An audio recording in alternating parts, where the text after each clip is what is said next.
Now, Jason has actually got papers for us. He put his own time and money to get this information. These are the most recent papers and documents about Planet 9, they call it. They don't call it Planet X anymore. It's called Planet 9.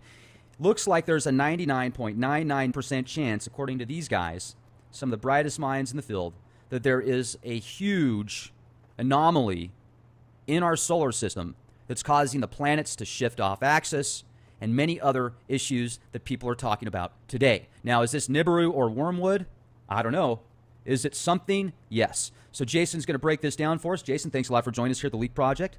How the heck are you? I'm doing good as usual, Rex. Just going ahead, and we're taking the time to re-record this. Yeah, let's tell people about that. We had a problem the other night where we were shooting the show, we got interrupted, and we were using a different program to record it because of our Skype problems, and we shared some information with each other on Skype on how to reach each other through this other program, and then it started being interfered with. My internet signal seemed to be hijacked or something again, and now we can't get the data to format or convert over open at all. So we've actually tried for hours, so we're just going to go ahead and reshoot this and try again here. So third time's the charm. But the draft version of this is July 15th of this year. So they released this just a couple days before to the public, okay? So we're going to go over some of the first ones here. What's going on is they're just showing these astrophysicists, geological, and planetary scientists are studying together with previous works and all these reference papers. So I had to set up an account, I had to pay for their papers, and I have to give them credit because it's their work and not mine. I'm just interpreting their work and information to the public, okay? So I'll go ahead and go to the reference page, actually, on this one, on all of them here, and give you some But this is all references. just conspiracy theorist stuff, guys. I mean, these people don't have degrees and very prestigious colleges. They haven't spent years of their life researching this stuff. I mean, when you look at some of these mathematical formulas, I don't even think I could put that stuff in a calculator, let alone figure it out myself. Man, it's incredible. Yes, you could program it into the calculator if you had some, calculus classes and algebra 2 classes, really advanced math. And I mean, when I say advanced, I mean advanced, not the basics. You'd have to have a very high understanding of that. But the math is there, and it's simple to some people, crazy to us. Okay, it's completely Chinese to us at times. I feel like I can roughly translate. I can see what they're talking about, understand symbols and things like that. That's about it. Like this right here. That's 10 Earth masses. That little symbol with the cross in it is Earth. The quadrants of the Earth, and M is the mass. 10 is obviously the mass. 10 Earth masses. That's 10 times the mass of Earth. So they say there's something out there. I'll just read it to you. Recent analysis have shown that the distant orbits within the scattered disk population of the Kuiper Belt exhibit an unexpected clustering in their respective arguments to the perihelion. They found basically what they're saying. They found 7 objects, just like I said before, 7 objects around something that's about 10 masses of the Earth out there. And they're saying they show that not only in an argument of perihelion, it says in physical space, they're saying these things share, they're really there, they're not just a gravity effect that's amplified.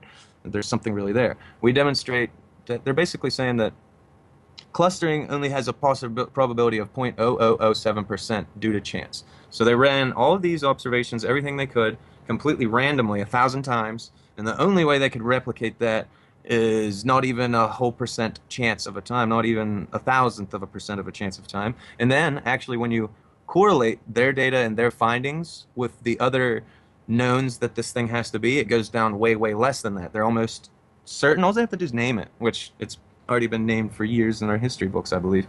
I believe this is the one they're really making a deal about, Nibiru, whatever it was. I believe this is the Planet X. I believe that's the ninth, the planet that they're talking about that actually considers to be a planet. If you'd like to add anything on this, Rex, before I go on? Yeah, I would actually. Yeah, absolutely. Now, this is a conversation I've been having recently with several guests. I think I've talked to you about it before the show and friends of mine. This planetary body or anomaly that they've discovered that's causing some planetary shifts and such, if it is Nibiru, if it is Wormwood, Nemesis, Red Kachina, whatever, I don't know. Yet, the more I think about this Planet X theory and the orbit of this 3,600-year process, the Anunnaki, etc., what if this planetary body moves in a fashion to where they can actually decide where it goes? So you've heard of the Type 2, 3 civilizations that can actually move time and space, etc.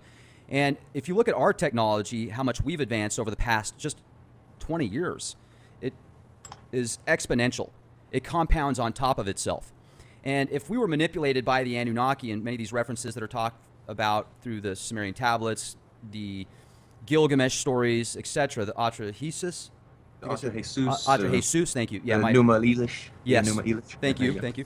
Well, maybe, just maybe, they can actually control this thing and decide where it goes. And with the right manipulation in the media, they can keep us in this factor of, okay, it's over there. It's going to be at this location at a specific time. And we're always in this thought of it's coming here, but we don't know exactly when it's going to get here. We think it's going to be this year. We think it's going to be next year. We think it's going to be the year after that. A lot of times people say September 23rd. That seems to be the most famous date. And then there's a lot of the correlations with when we talked about what's in Revelation. You've been on the show. Gerald Clark's talked about this. Mauro Bellino, the gentleman Jacob that we had on the other day that did the 623. Also, Gil Broussard, Bob Fletcher, a whole bunch, BP, Earthwatch, a whole bunch of people have came up with this. So I'm sure I could go on for 5 shows just to people that have came with the same conclusion. Yet maybe they can control the time and date, and maybe they've been controlling things all along behind the scenes. So instead of fearing about this planet causing the pole shift and this just crazy chaos, well, I don't know if that's the best way to focus on this kind of stuff. Maybe it's always been there. Maybe now they're just letting us know about it. That's where I'm going with this.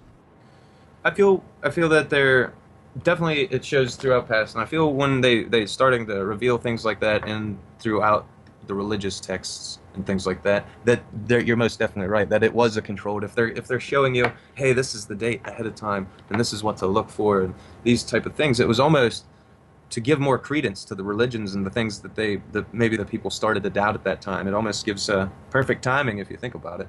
And like you said, it steers. You could easily steer when you're reading those ancient texts and stuff. It sounds almost as if it was a spaceship they were coming on, a hollowed-out planet, if you will, that they could control at least to some degree, the rotational fields and gravitational effects they have and how they interact with other planets and sort of steer and slingshot this planet around. It seems very much that way, but whether or not, like I said, when you're looking at God in that same sense, it seems completely opposite in effect of the natural way of things, but also going with the natural way of things.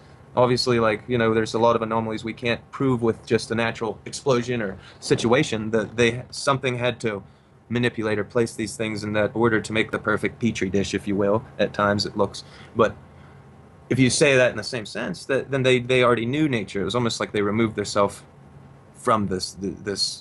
They were just scholars and scientists and things like that, toying with nature, playing God, if you will, but not really the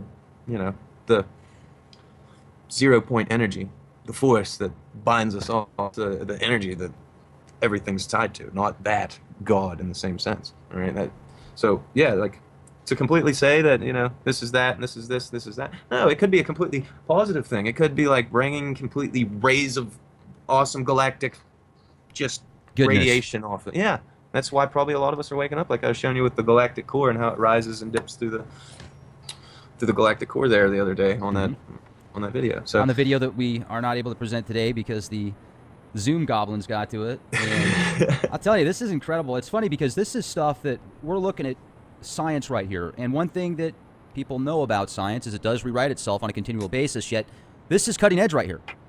The stuff we're looking at, this is information that's just been released. And for those that go to Caltech and certain universities that research this kind of stuff, you can find this for yourselves. But most people don't know where to look, or they're so focused in their daily lives that they don't get access to this kind of information. And the neat thing about you, Jason, is this is a passion of yours. So you're actually just looking for this stuff because you really want to get to the truth. This is something you enjoy doing, such as maybe someone that goes out on their motorcycle up into the hill country or something like that and enjoys some twisties, or in a sports car, or rock climbing, or whatever. This is one of your passions, is knowledge. And for some reason, you, especially, I've noticed, more than many people, you're doing this on your time off. You're working hard, so you can take a couple of days off to go do this kind of research and speak with people like myself here at the League Project to get this information out there. Yeah, it's definitely a passion type thing, and on a quest for knowledge, if you will, like universal truth and things like that. You want to know, and when you start to see so many correlations and coincidences, you can eliminate the coincidences basically and start studying. Basically, there you go. And once you start realizing that all these branches of science come together at some point, and each of them have to answer to one another for what's going on because each of them presents a new piece of evidence that the other can't explain. They don't like that. It challenges the norm, and it gets pushed under the rug because everything that their things are thoughts and lies and researches are based off of fundamentally half truths and things like that. If there's another system in our solar system tugging on us, a binary sun, whatever type process this would be to cause this, okay? So they can go and say, they'll go as far as to say recent discoveries, VP 113 in Sedna, which I've shown you in previous videos. This one was the one where I showed you the red, blue, and green dot all taken in a picture. That was called a blink test, and they could see how fast it was moving and which direction it was moving, and that was just discovered in 2012. A lot of these were discovered in 2012, an amazing amount of them, including Comet Ison, like I was telling you in that previous video. Mm-hmm. All right, so we go down, and it just tells you that in this paper that there's something tugging, just like all the other papers. They know about how big it is, and because of multiple papers, every one of these things you see is a link, every sentence, sorry, with every paragraph. If there's a reference at the end, that paragraph was proven by these scientists in this paper before. You click on it, it'll go to the bottom, and it'll show you the book, the reference, the page, the paper, and how they proved it with their formulas. It'll go into 12 more pages on how they proved this paragraph. So you can look into this for hours and hours and hours if you want, but we don't have to. We'll kind of cut right to the point. Here's some charts, and it shows you just some correlation. They started to see some direct correlation. They started entering random data, and they added an object that was 10 Earth masses, 15 Earth masses, and 20 Earth masses. And they went along with the known data and unexplained things, that phenomenon that was going on, and basically came up with a hypothesis that when we do these same orbits, see, this is a big picture and portion of what's going on. They're like, wait, what's pulling all these things out this way?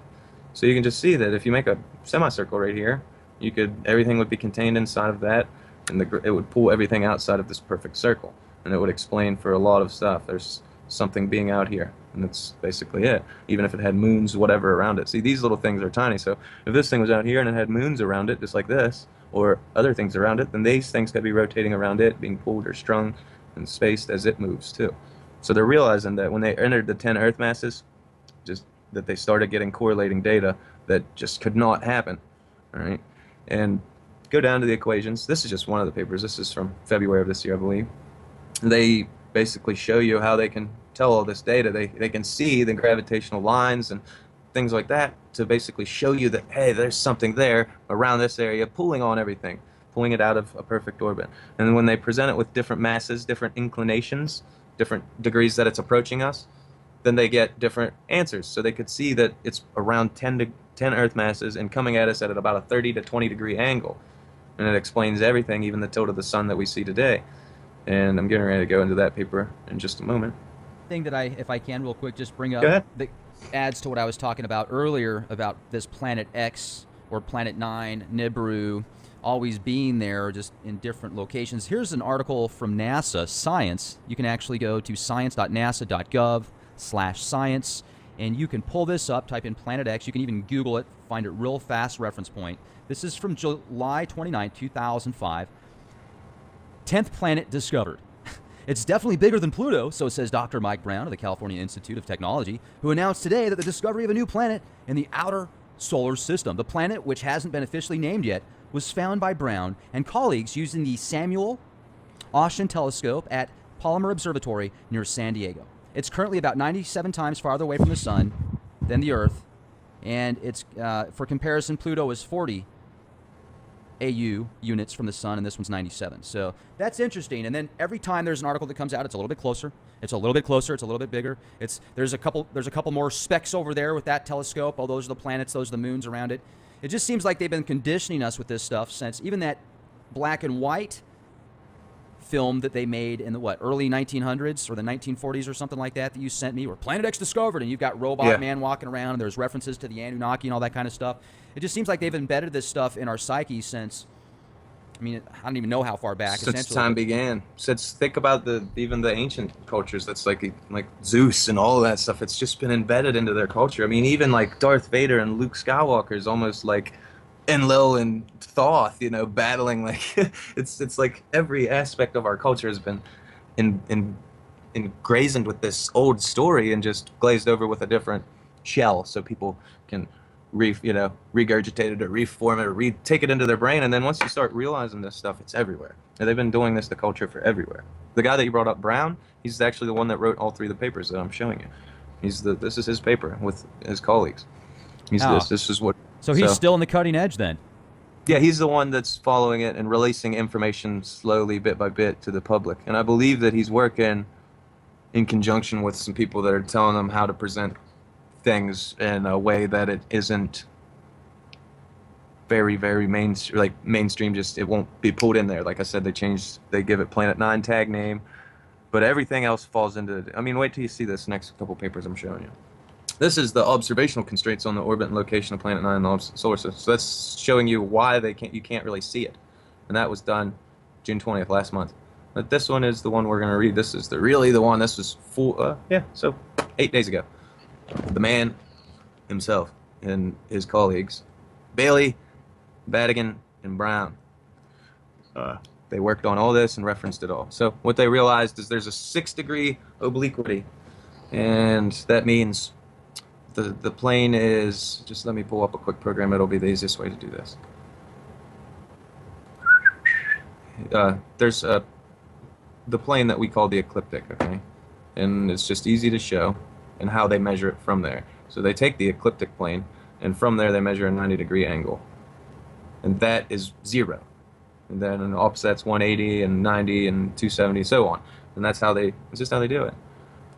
We go into... See, the problem with this is when we recorded this the past 2 times in this specific section, it doesn't work. Yeah, so if you guys don't see what we're showing you, I apologize, but we're showing you how all the planets sit on one level playing field that's just a straight line, if you can't see this right now.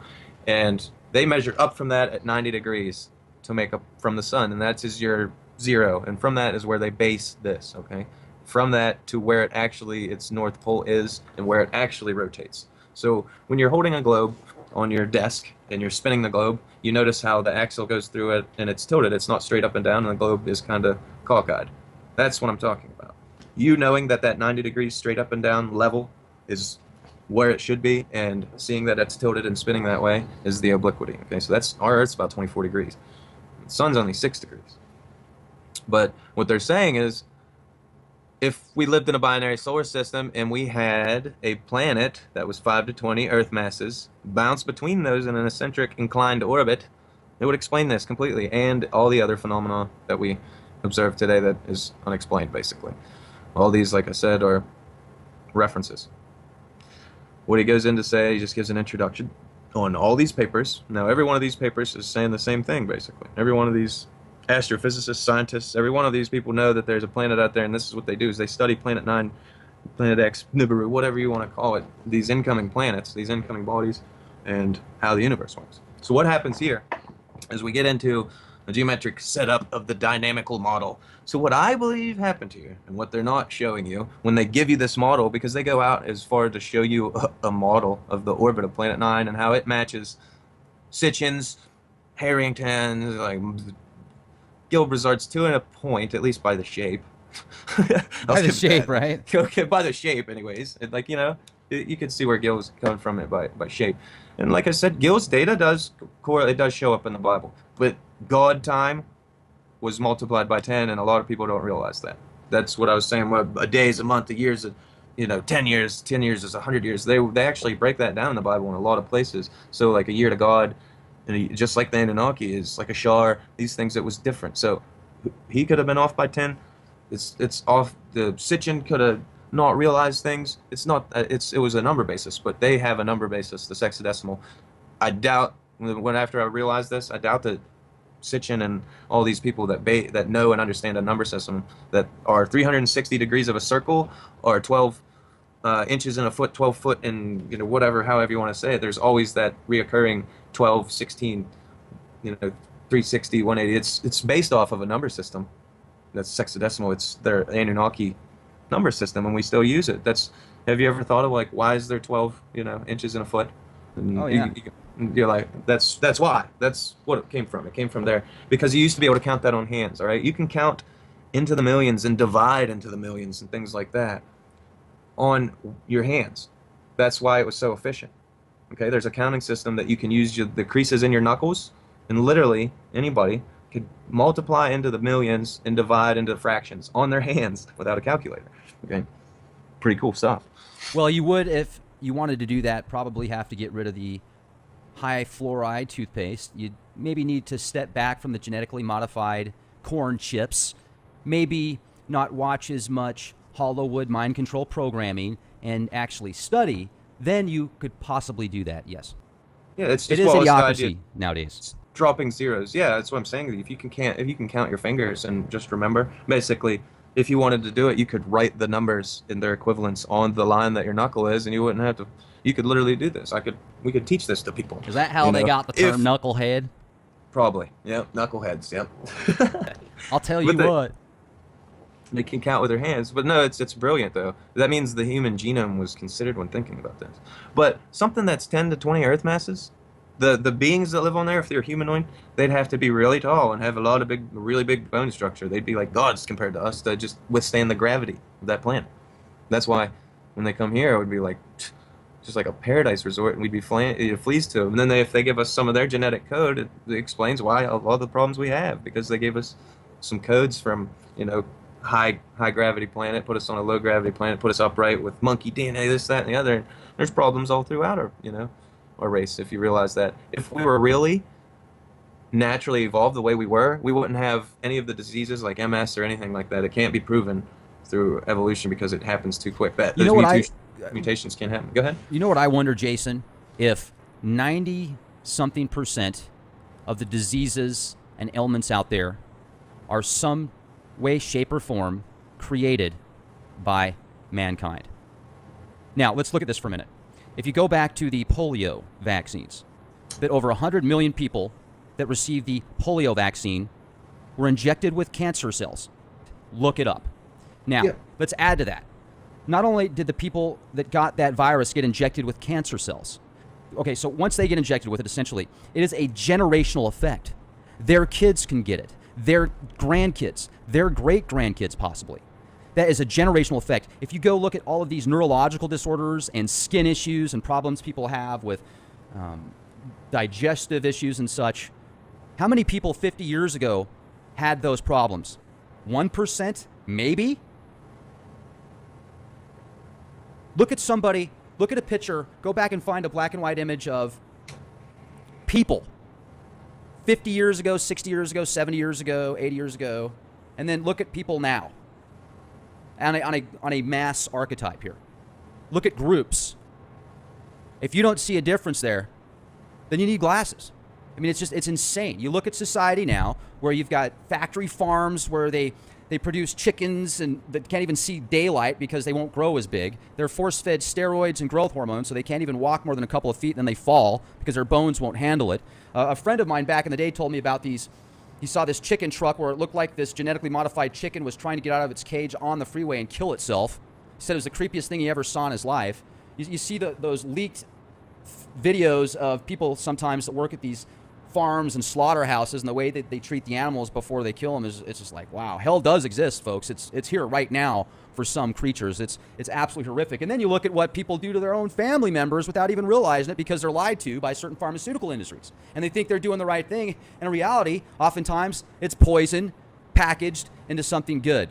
Anyway, I'm going off on a tangent here. I'm digressing. Let's go back to Planet X. And you brought up the orbits and stuff we were looking at earlier, the monies and such, where that looks very similar, that chart and that path, to what we're seeing right here.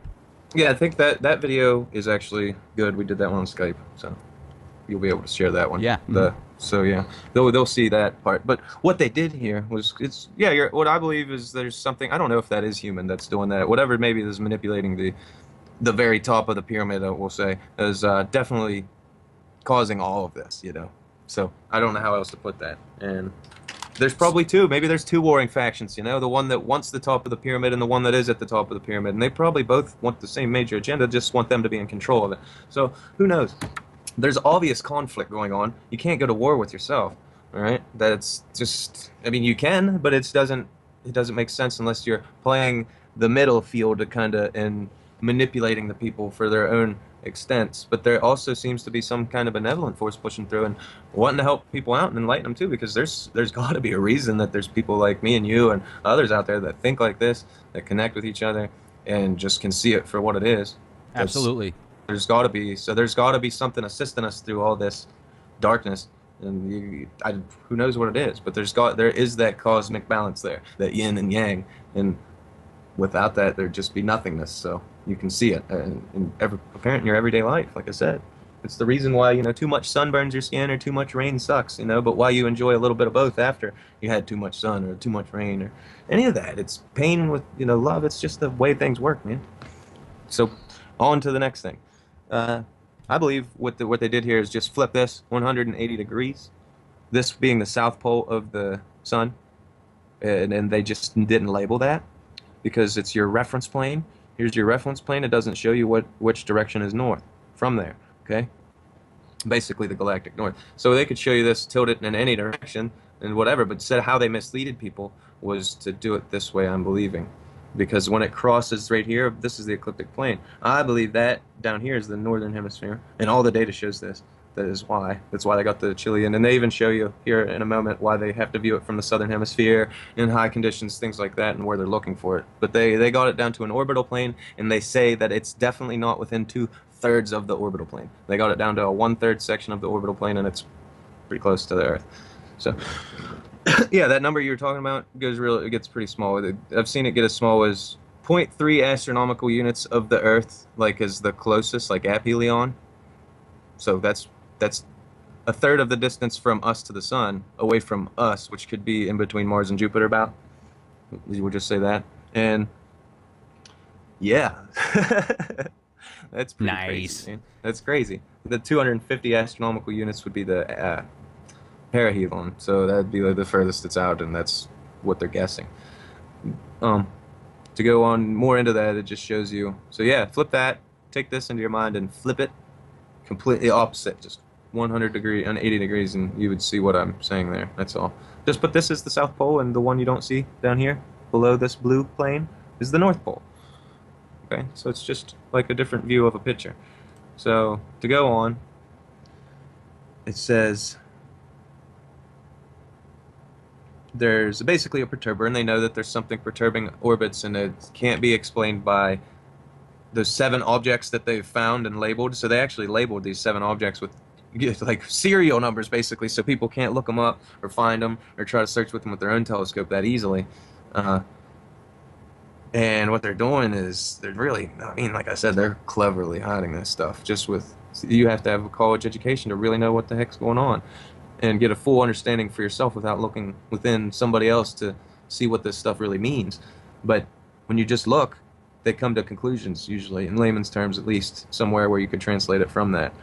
So what they're saying is this planet tilted our sun 6 degrees over the course of the birth of our solar system, and they can prove that, and they can prove the tilt of a lot of other things, the perturbation of Neptune and all these other things.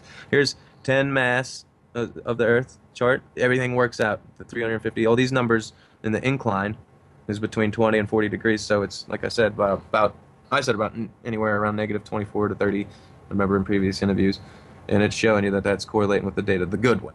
All right. After they skew the data with 5 to 10 more Earth masses, which is 15 to 20 Earth masses, the data goes insufficient. It's the obliquity of the sun and the tilts and orbits and stuff is insufficient, and it doesn't work out. If they hit 20 Earth masses, it destroyed the Kuiper belt every time, so that Kuiper belt wouldn't exist.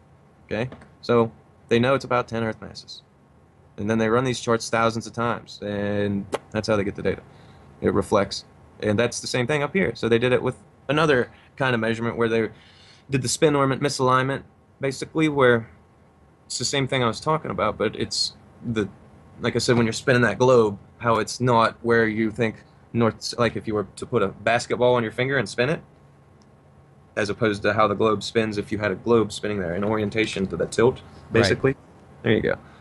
So that's what they're saying. And then the same thing happens. 10 Earth masses with an incline between 22 to 29 degrees. So that, like, this 23 is the sweet spot you can see right there. I use that number because of the Earth. That's where it gave me that number. It was 23.5, because the Nebra sky disk says that we had to be shifted 24 degrees south and then readjust it over time. And that's been boggling scientists forever, man. And just showing that this happened, that something came by, pulled us down 24 degrees, and the observatory at that time captured it, took, did everything they could to document it, and then showed the Earth correcting back to its natural state of where it is now. So that is where I got the 24 degrees, and it showed that 24 degrees holds true. If they add 15 Earth masses, 20 Earth masses, Kuiper Belt's destroyed. It's an insufficient angle. It doesn't work. So everything I've pretty much told you in the past still holds up. And yeah, just trying to show you how far I was going not to mislead people. I really was doing my best to give the best information I could to you, and we discuss it. We didn't say what was definite or this and that, but it's showing you right here that they are definite, 99.99% sure and certain, and putting their careers on it in a paper with their name on it. Okay? So attack them. Go ahead. Go attack them without understanding any of this and telling them that all this work that they did is wrong. And that's fine. I mean, if people want to do that, they can. That's great. Whatever. Because it doesn't mean anything. It'd be like me coming to McDonald's and telling you how to flip burgers if that was your job. I don't know how to do that. My friend told me that was all conspiracy, so I don't believe any of it. I'm just saying I think it's not true. Yeah. Like, it's not true. You got, like, the perfect illiterate hillbilly voice. You got. That's awesome. I really am a illiterate hillbilly. I can't read. I know. We don't talk about that. We don't text each other. We always have to call. No, just kidding. I use this software program. It's called Voice to Text. So I don't even have to. That's pretty awesome. Yeah. All right. So there's that data. We can go. That basically was just summarizing that data. People used to think I was a prolixing sesquipedalian, and now the truth is out. I can't. The truth's out. He's a troglodyte. An illiterate troglodyte, whatever that means. That's hardcore. I think we just made it up. My precious. I feel like we're in Lord of the Rings right now. I know. The ring. So they're just proving their theory right here. We conclude that the notion of Planet 9 as a dominant driver of the solar obliquity is plausible. That is the conclusion of their whole scientific paper. It's like, hey, and not only is it possible, they're 99.993% positive. Okay, there you go. It even shows the proof of Sedna, as said, and other things. But it proves that we have a super Earth in our outer solar system that we are just now discovering and really learning about, with being able to hide it from the scientists. Like, they can't hide this stuff because the scientists are finding out on themselves. Now, suppressing information is different. Whether they knew this from earlier research 40 years ago is totally different. And we've seen the proof of this, and that's why I found this data. So it had to hold true at some extent, all right? But I don't see how else I could have all this data that I've from my research and what I've concluded as like a summary of facts, basically into one paragraph, that I could say this is true throughout all data of everybody I've talked to. And yeah, and it stays true with this paper. Okay. Also, we received on Leak Project just yesterday a link from one of our listeners. I appreciate the person that sent us this link to space.com. 2 nearby exoplanets confirmed to be rocky and may be habitable. And then there was another one that was referenced to this article as well that said something like, that said 2 Earth-sized planets with ET life possibly found. So that's pretty incredible. They're actually saying, hey, we have found planets now on mainstream news that could have life, and not just your amoeba life, but people like you, people like myself and others that actually can think for themselves, unless they've already been assimilated by the Borg. So it could be Borg. That's a possibility. I think that there's life all around us in a highly evolved form that's light bodies almost. When you look through and you study the chakra systems and all the ancient occult knowledge, it all goes back to basically Roy G. Biv, red, orange, yellow, blue, green, indigo, violet, whatever, how you go up through that. And that aligns with your chakras and the light frequency, breaking it up into everything. I mean, everything. Even when you look at the color white on your screen or the white cloud on a sunny day, some people can see the rainbow throughout that color, throughout white. Now, it's like looking at your pixels. If you spray your screen with Windex and you see you see the red, the primary colors, right, on the pixelations, especially on the old TVs, things like that. It's the same idea. Now, I believe these beings are basically just in tune with nature, whatever they were. Their evolution was in the next step, and they're beyond human comprehension at this point, because they do not exist on the same level we do. They do, because our soul is what's controlling our body, but they don't need the physical body, and people can't come to terms with that because they can't comprehend it. And that's the idea. God and all these angels, it was beyond human comprehension. They had to speak in parables of it. They had to tell stories at times when they were speaking of it in the same sense in the spirit world. When they talk about these ancient tribes and stuff, I'm not always talking about Bibles and things like that. I go back to, spirituality and all kinds of things, and they all intertwine at these same cross points. So yeah, I completely believe that there's life all around us that we just don't understand or can't comprehend. I believe that. Go ahead. Oh, go ahead. Okay, yeah, I was going to say also there's an article that came out a couple years ago on space.com, and for those of you that have seen the Star Trek Into Darkness film, excellent movie, by the way. I'm just really impressed with the new series of Star Trek movies that have came out. Not only the special effects, but the characters, the way that they get into characters, just unbelievable. But okay, so remember the beginning of that film where they're on Nibiru. And you've got Spock, which is down in the volcano, trying to stop this thing from erupting, because if it does, it's going to blow up the whole planet. And they're just seconds away from the entire planet exploding. They stop it, and then they blast off into space. The people on Nibiru are actually tribal. They're more of a tribal people in this film. They see that happen, and they just completely forget about their old religion.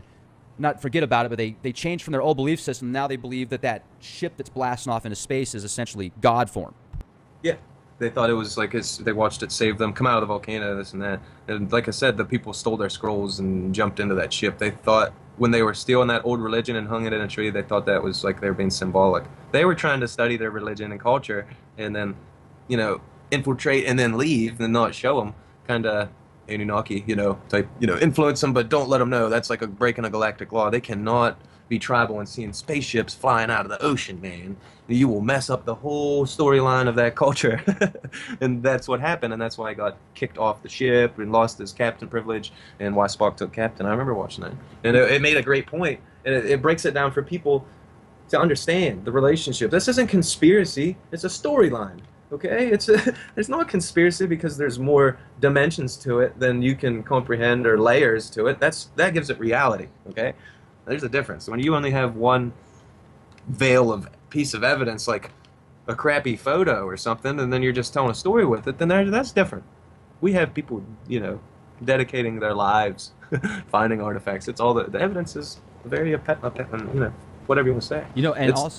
And also, Jason, there's another article I'm looking at right here on Scientific American. 2 newfound alien planets may be capable of supporting life. One is likely 10% warmer than Earth, the other 6% cooler.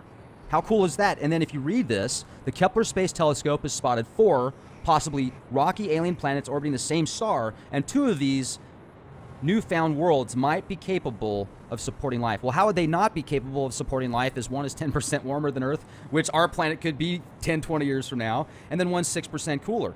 That's pretty darn capable of containing life, in my opinion. And every single day there's a new article that comes out saying we found new planets that could have life. If there's 1 billion planets just within not this solar system, within this Milky Way, I think there's more than that. A Milky Way is just one small piece to the universe, and the universe is just one small piece to the omniverse, and I'm sure the omniverse is just one small piece to I don't know what verse, continuing to go at a grander scale every single time, like layers of onions. And is it an endless, infinite onion that never completely unfolds all the way? I think so.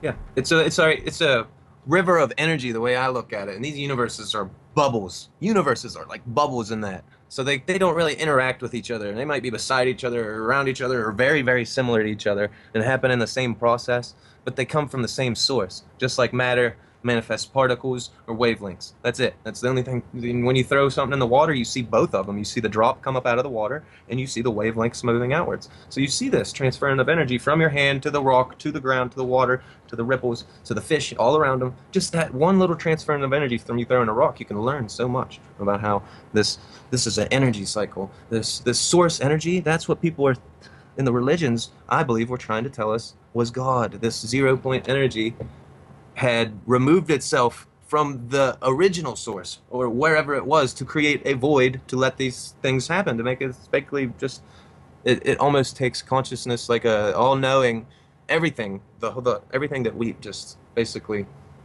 all-knowingness, like formless, completely formless, nameless entity being that shares all. So instead of doing that, it would recreate a matrix, if you will, so everybody could experience different grains of sand in this grand scheme of everything, get to go through the the glory of, that oneness and have something out of it instead of just no manifestation of the energy.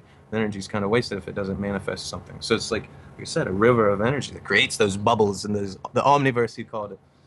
That's the omniverse, God, the 0 point energy, the manifestations through frequency and light, everything. Everything's light, everything's frequency and a vibration of some form of energy, and it's just transferred and shown in different ways. Even matter, like matter is just a manifestation of energy. Pretty neat. I think there's also the opposite of light. There's the anti-light and The void. The void. Now, but the void is also something. Nothing is something. Now, look at this right now. I pulled this screen up. Let's go back to Planet X here for a moment and talk about a whole bunch of conspiracy theorists out there. Now, Science World Report, conspiracy theorists. Scientific American, conspiracy theorists. National Geographic, conspiracy theorists. Why am I calling these guys conspiracy theorists? Well, look. Scientists find evidence for ninth planet in solar system. Conspiracy theorists, you guys are out of your mind. You guys are absolutely crazy. National Geographic. That one theorists. right there. That one right there. The ninth planet. That is the super Earth that they're talking about. The artist's depiction of Brown's study. From the study that we're looking at. That is not said, no, that is the super Earth. Nibiru, whatever. Tell me that isn't what they're talking about. That's it. That's why they call it the ninth planet there. It's concentrated swamp gas. Clever. How many people are going to look up the ninth planet and think they're looking for Pluto? Okay? Or Aries, or what are they, Sirius. They're not thinking of, they're thinking of the whole Pluto controversy. They're not thinking of Nibiru, Planet X, aliens controlling our destiny, Christ, cryogenic freezing tubes and avatars taking over people's body, kind of crazy stuff. Like, yeah, that's all written in these documents. They didn't write fiction. That was the first language. Why would they write fiction? Think about it. You create a language to write fiction? Wait, a unified world language and writing system to keep documents and tell the societal firsts of this planet and the origins, but they're made up stories, right? That'd be a big intervention there, Well, you want me to go ahead and switch screens back now real quick? Yeah, go back to the screen that you were on, and we can finish up the documents that we were... All right, so here it shows you some of the equations and shows you some of the complexity of what's really going on, but it shows you that they're doing very complex equations to prove this. They're not just stating it. They're showing you how they come to figure out a lot of it, and basically based on quasi-harmonic frequency and things like that. Like, crazy things that we have no idea. And like the Poincare Cartesian coordinates and the expanded Hamiltonian equations. Okay, you see what I'm saying? These are beyond what trolls can talk about. So I'm just giving you the references. Oh, trolls can talk about anything. Doesn't mean it's going to make sense, but... No, they can't talk about this. They can talk about it. Then all right, that person They'll talks say, this is about the holographic equation.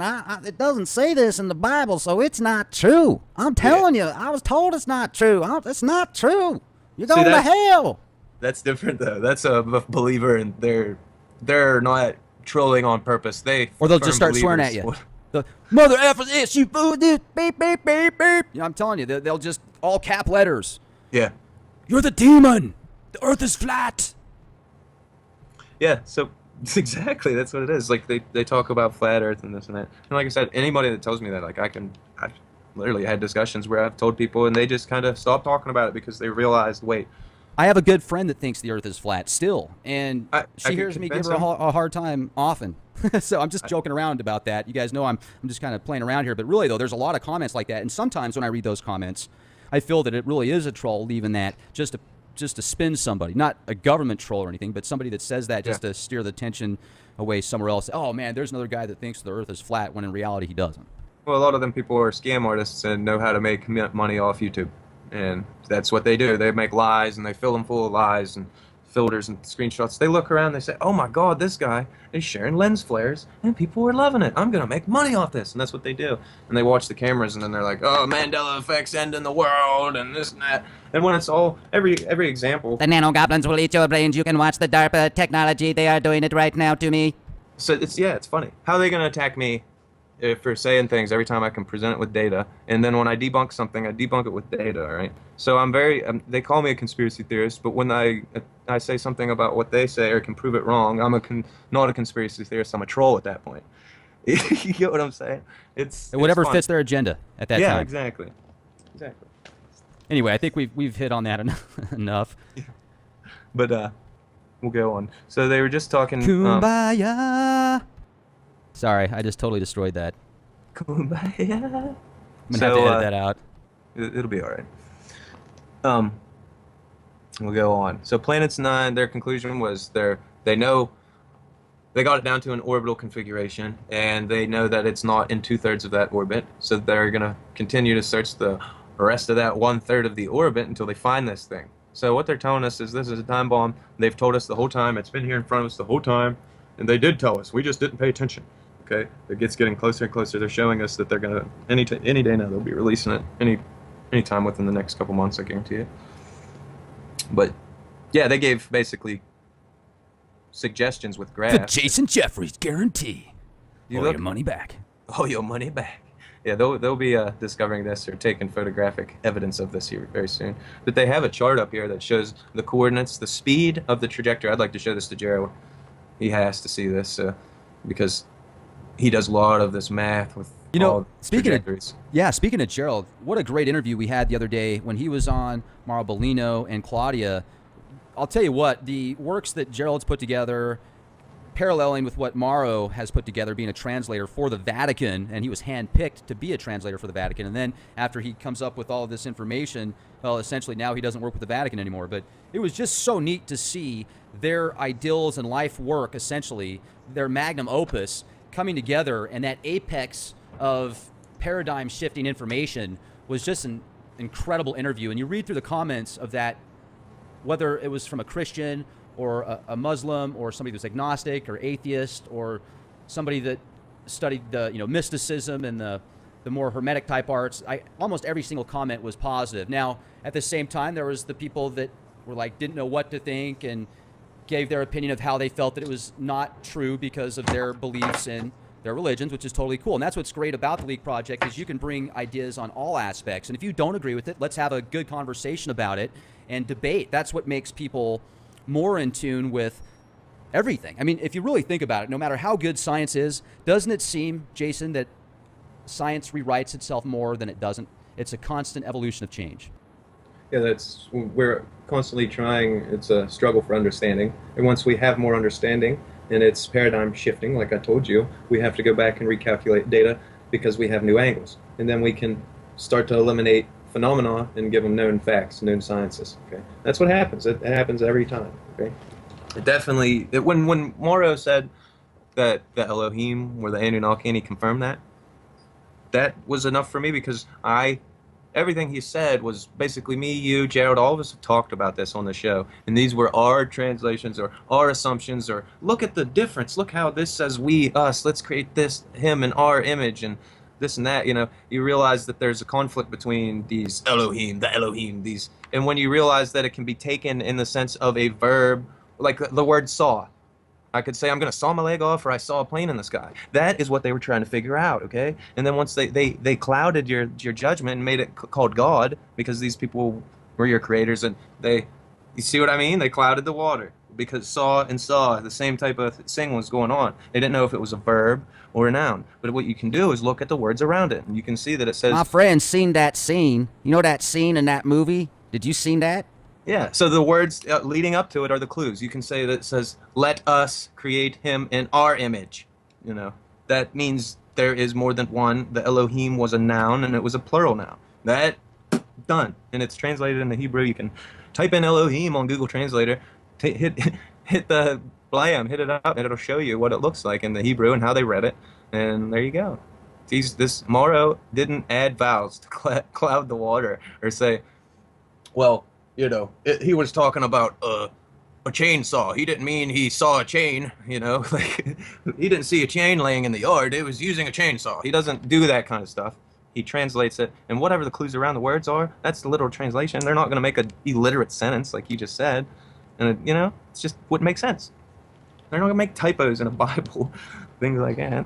I have seen like typos in printed Bibles, though, like whole chapters missing, weird things like that. Or reprinted pages. There's little Gideon Bibles they pass out at like pizza shops and weird stuff like that. Right.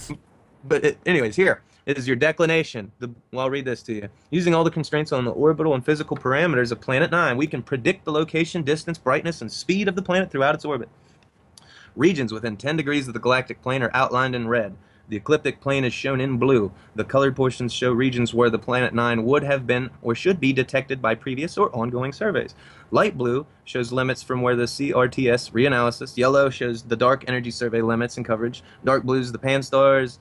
Green is pan-stars moving objects. Red is eventual pan-stars. Remember I showed you that that's how they found VP 113.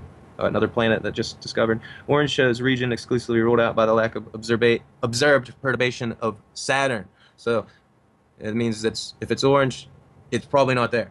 Okay. Black region says it's probably not there. Blue region, there's a chance that it could be there in the future, but not right now. Because we'd obviously see it because it's like on the plane of the ecliptic, and we'd have probably seen it years ago. In that case. So what they're saying is, if you look at it, you could narrow it down to where you could see where they think it's at. And like I said, there's always this blue segment that's really close. And these are like the high probability areas. I'm thinking right here, this little phenomena they have going on with this. I think that is for a reason. And how I'm reading the data is, this is showing you the coordinates. This would be the declination. So you know for a fact that it's not above 40. You see it there. So whatever you want to take from that, then it's definitely not above, like around the ecliptic, because you can see there's the blue path. This was where it'd be rising above the ecliptic eventually, but not right now. This could be a future position. And these are saying it's not there, definitely not there right now. These orange things are saying that's definitely not there. So the probability is it's in around this area, in every one of them. Okay, magnitude. What they're saying, this is the distance. That means it's closer. It's below the ecliptic. It's going pretty fast, the odds are. It gets higher. And the magnitude, what they measure in magnitude when talking in astronomy, you're talking about its visibility. Anything below a certain number on this scale, and I can't remember, you can research this for yourself, is completely invisible to the human eye. So they're kind of showing you the same phenomenon in the same square, and I think that was maybe code for what was going on. The red dots over here are showing you 10 Earth mass objects and how they were appearing in the graph, and showing you how they correlate all this data with the sky position and how they estimate the orbits and predict the orbital path of it across the sky. And there's some observational constraints, they say, because of them scanning these objects and what's all going on. They're basically taking photos and reviewing it. But the ones they give credit to is the WISE discussion, which is, I've showed you before, the anomalies in that. There's 2 anomalies going across the ecliptic.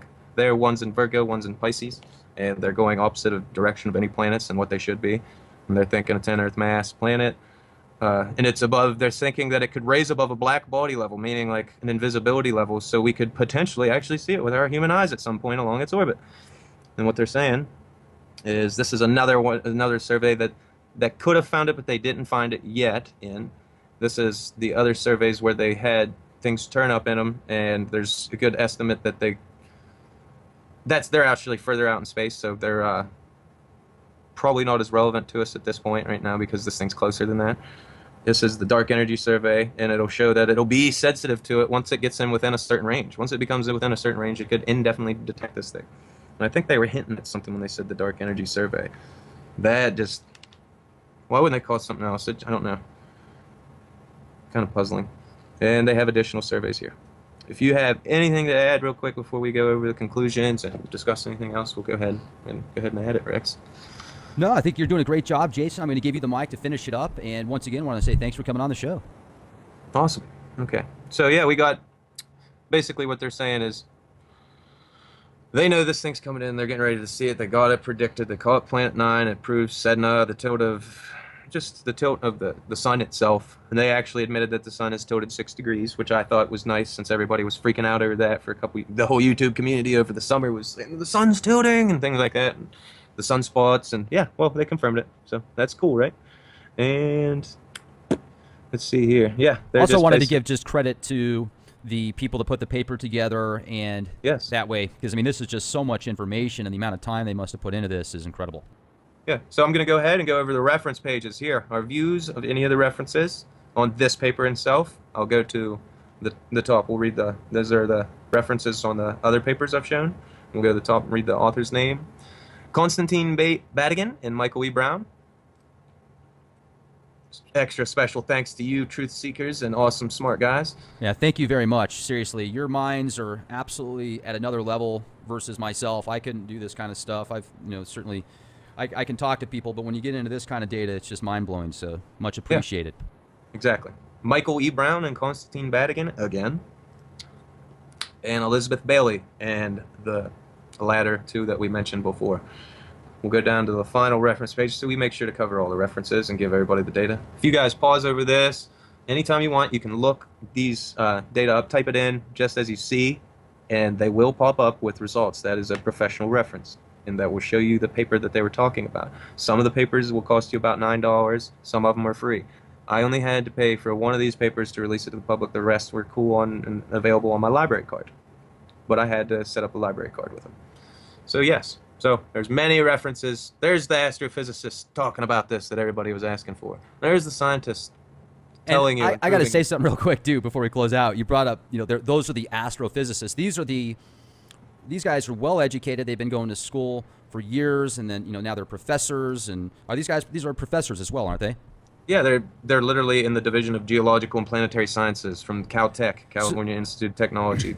So they're far from conspiracy theorists. As a matter of fact, if you bring a conspiracy to these, I'm assuming, I'm not trying to put words in their mouth, but I would assume that, in my opinion, most people that have these positions have to stay as far away from conspiracies as possible, because they're working with people that are very engineer mindset. They want the data. They want to be able to produce it. If they see something in the sky that they can't explain, well, they're going to figure out how to explain it. Otherwise, they'll spend countless hours until it does come to a conclusion. These guys, they want the data and the facts. They don't want to talk about woo-woo most of the time. Exactly. They put their careers on the line when they write these papers. These are their professional papers. These are the same thing that Einstein did in his reports. When he did this the same way. You do an introduction. It's a scientific process, and that's what they do. And they will not put lies out there. They will not do it. They just won't. They have to show data. They might not show the data that might go towards it, but they don't have to explain it. This stuff is very confusing on its own. So why not they? But like I said, it's all here. And they are 99.993% positive. 007. 007. Nibiru. All right. Yeah. So that is, and it actually says in these papers that in cross conjunction with the other papers referenced goes down to 0.0001% doubt, because you have other data that they're not adding in, but they know is fact. So there you go. Well, Jason, I got to tell you, thanks again for joining us here at the Leak Project. Folks, make sure to go to leakproject.com, subscribe, become a member. You'll have access to the latest podcasts, and you can also get access to any podcast ad-free. You can either download them onto your phone, into your computer, if you like to listen to them on the way to work, or when you're at work and you don't have Wi-Fi or something like that. Make sure to go to leakproject.com, become a member there. Also go to youtube.com/clandestine Time Lord, become a member on YouTube. You'll have access to the latest podcasts as well. Be the change you want to see. This is Rex Bear. Talk to you soon.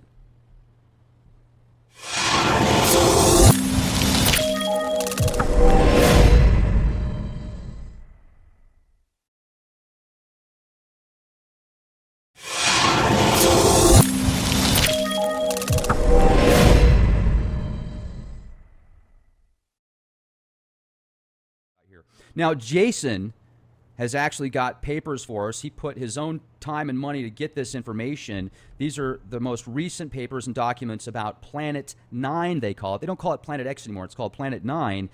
Looks like there's a 99.99% chance, according to these guys, some of the brightest minds in the field, that there is a huge anomaly in our solar system that's causing the planets to shift off axis, and many other issues that people are talking about today. Now, is this Nibiru or wormwood? I don't know. Is it something? Yes. So Jason's going to break this down for us. Jason, thanks a lot for joining us here at the Leak Project. How the heck are you? I'm doing good as usual, Rex. Just going ahead, and we're taking the time to re-record this. Yeah, let's tell people about that. We had a problem the other night where we were shooting the show, we got interrupted, and we were using a different program to record it because of our Skype problems, and we shared some information with each other on Skype on how to reach each other through this other program, and then it started being interfered with. My internet signal seemed to be hijacked or something again, and now we can't get the data to format or convert over open at all. So we've actually tried for hours. So we're just going to go ahead and reshoot this and try again here. So Third time's the charm. But the draft version of this is July 15th of this year. So they released this just a couple days before to the public, okay? So we're going to go over some of the first ones here. What's going on is they're just showing these astrophysicists, geological and planetary scientists are studying together with previous works and all these reference papers. So I had to set up an account, I had to pay for their papers, and I have to give them credit because it's their work and not mine. I'm just interpreting their work and information to the public, okay? So I'll go ahead and go to the reference page, actually, on this one, on all of them here, and give you But some this is all references. just conspiracy theorist stuff, guys. I mean, these people don't have degrees and very prestigious colleges. They haven't spent years of their life researching this stuff. I mean, when you look at some of these mathematical formulas, I don't even think I could put that stuff in a calculator, let alone figure it out myself. Man, it's incredible. Yes, you could program it into the calculator if you had some, calculus classes and algebra 2 classes, really advanced math. And I mean, when I say advanced, I mean advanced, not the basics. You'd have to have a very high understanding of that. But the math is there, and it's simple to some people, crazy to us. Okay, it's completely Chinese to us at times. I feel like I can roughly translate. I can see what they're talking about, understand symbols and things like that. That's about it. Like this right here. That's 10 Earth masses. That little symbol with the cross in it is Earth. The quadrants of the Earth, and M is the mass. 10 is obviously the mass. 10 Earth masses. That's 10 times the mass of Earth. So they say there's something out there. I'll just read it to you. Recent analysis have shown that the distant orbits within the scattered disk population of the Kuiper Belt exhibit an unexpected clustering in their respective arguments to the perihelion. They found, basically what they're saying, they found 7 objects, just like I said before, 7 objects around something that's about 10 masses of the Earth out there. And they're saying they show that not only in an argument of perihelion, it says in physical space, they're saying these things share, they're really there, they're not just a gravity effect that's amplified.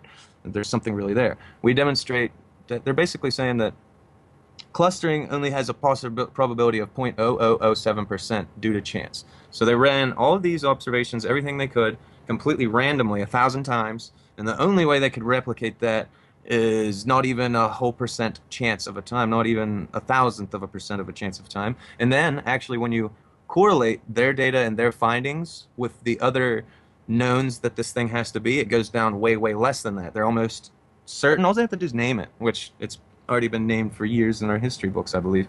I believe this is the one they're really making a deal about, Nibiru, whatever it was. I believe this is the Planet X. I believe that's the planet that they're talking about that actually considers to be a planet. If you'd like to add anything on this, Rex, before I go on? Yeah, I would, actually. Yeah, absolutely. Now, this is a conversation I've been having recently with several guests. I think I've talked to you about it before the show and friends of mine. This planetary body or anomaly that they've discovered that's causing some planetary shifts and such, if it is Nibiru, if it is Wormwood, Nemesis, Red Kachina, whatever, I don't know. Yet, the more I think about this Planet X theory and the orbit of this 3,600-year process, the Anunnaki, etc., what if this planetary body moves in a fashion to where they can actually decide where it goes? You've heard of the Type 2, 3 civilizations that can actually move time and space, etc. And if you look at our technology, how much we've advanced over the past just 20 years, it is exponential. It compounds on top of itself. And if we were manipulated by the Anunnaki and many of these references that are talked about through the Sumerian tablets, the Gilgamesh stories, etc., the Atrahasis, Atrahasis, thank you. Yeah, Numa Elish. Yes. Numa Elish. Thank you. Well, maybe, just maybe, they can actually control this thing and decide where it goes. And with the right manipulation in the media, they can keep us in this factor of, okay, it's over there, it's going to be at this location at a specific time, and we're always in this thought of it's coming here, but we don't know exactly when it's going to get here. We think it's going to be this year, we think it's going to be next year, we think it's going to be the year after that. A lot of times people say September 23rd, that seems to be the most famous date, and then there's a lot of the correlations with when we talked about what's in Revelation. You've been on the show. Gerald Clark's talked about this, Mauro Bellino, the gentleman Jacob that we had on the other day that did the 623. Also, Gil Broussard, Bob Fletcher, a whole bunch, BP, Earthwatch, a whole bunch of people have came up with this. So I'm sure I could go on for 5 shows just the people that came with the same conclusion. Yet maybe they can control the time and date, and maybe they've been controlling things all along behind the scenes. So instead of fearing about this planet causing the pole shift and this just crazy chaos, well, I don't know if that's the best way to focus on this kind of stuff. Maybe it's always been there. Maybe now they're just letting us know about it. That's where I'm going with this. I feel that they're definitely, it shows throughout past, and I feel when they starting to reveal things like that and throughout the religious texts and things like that, you're most definitely right that it was a controlled. If they're showing you, hey, this is the date ahead of time and this is what to look for and these type of things, it was almost to give more credence to the religions and the things that maybe the people started to doubt at that time. It almost gives perfect timing if you think about it. And like you said, it steers. You could easily steer when you're reading those ancient texts and stuff. It sounds almost as if it was a spaceship they were coming on, a hollowed out planet, if you will, that they could control at least to some degree the rotational fields and gravitational effects they have and how they interact with other planets and sort of steer and slingshot this planet around. It seems very much that way. But whether or not, like I said, when you're looking at God in that same sense, it seems completely opposite in effect of the natural way of things, but also going with the natural way of things. Obviously, there's a lot of anomalies we can't prove with just a natural explosion or situation. That something had to manipulate or place these things in that order to make the perfect petri dish, if you will. At times it looks, but if you say that in the same sense, then they already knew nature. It was almost like they removed themselves from this. They were just scholars and scientists and things like that, toying with nature, playing God, if you will, but not really the 0-point energy, the force that binds us all, the energy that everything's tied to, not that God in the same sense. All right. To completely say that, this is that, and this is this is that. No, it could be a completely positive thing. It could be like bringing completely rays of awesome galactic just Goodness. radiation off it. Yeah.